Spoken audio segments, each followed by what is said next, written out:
Rajula police સ્ટેશનની અંદર એક હની ટ્રેપનો ગુનો નોંધાયેલ છે।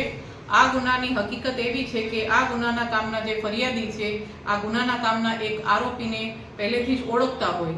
આ આરોપીએ અન્ય આરોપીઓ સાથે મળીને એક પૂર્વ આયોજિત કાવતરું રચ્યું છે કે જેની અંદર ફરિયાદીને હિંડોળા ગામે એક બાવળની કાંઠમાં લઈ જઈ ત્યાં એક મહિલા સાથે એનો પરિચય કરાવ્યો છે અને કાવતરા મુજબ દરેક જે અન્ય આરોપી છે તેમણે આ ફરિયાદીને ઢીકાપાટુનો માર માર્યો છે તેમજ તેને ડરાવી ધમકાવી અને આ મહિલા સાથે એક વિડીયો ઉતારી લીધેલ અને જેને આ ધમકી આપી અને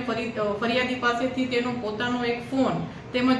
રોકડ રૂપિયા 1950 બળજબરીથી કઢાવી લીધેલ છે અને ત્યારબાદ ફરિયાદી પાસેથી આ મહિલાને બાજુમાં બેસાડી અને અન્ય એક વિડીયો ઉતારી અને આ મહિલા સાથેના વિડીયોને વાયરલ કરવાની તેમજ જાનથી મારી નાખવાની એક ધમકી આપી અને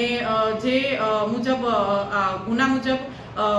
ભારતીય ન્યાય સંહિતાની કલમ 308(5), 115(2), 351(3), 352, 54 અને 61 મુજબ રાજુલા પોલીસ સ્ટેશનની અંદર ગુનો નોંધાયેલ। હવે આ ગુનાની જે તપાસ છે એ અહીંયાના જે પીઆઈ શ્રી વીએમ કોલાદ્રા સાહેબ કરી રહ્યા છે અને ગુનાની ગંભીરતાને તરત જ ધ્યાનમાં લઈને આ સતર્કતા દાખવીને તેમણે પોતાની ટીમને અલગ અલગ દિશામાં તપાસ કરવા સૂચન કરેલ અને ટેકનિકલ તેમજ હ્યુમન સોર્સથી જે આ કામના તમામ આરોપી છે એ પકડી પાડેલ છે। એમાંથી 3 આરોપી જે છે એ હાલ અત્યારે રિમાન્ડ ઉપર છે। આરોપી કુલ કેટલા છે અને ધમકી કેવા પ્રકારની આપવામાં આવી હતી ને વિડીયો કેવા પ્રકારનો ઉતારવામાં હતો?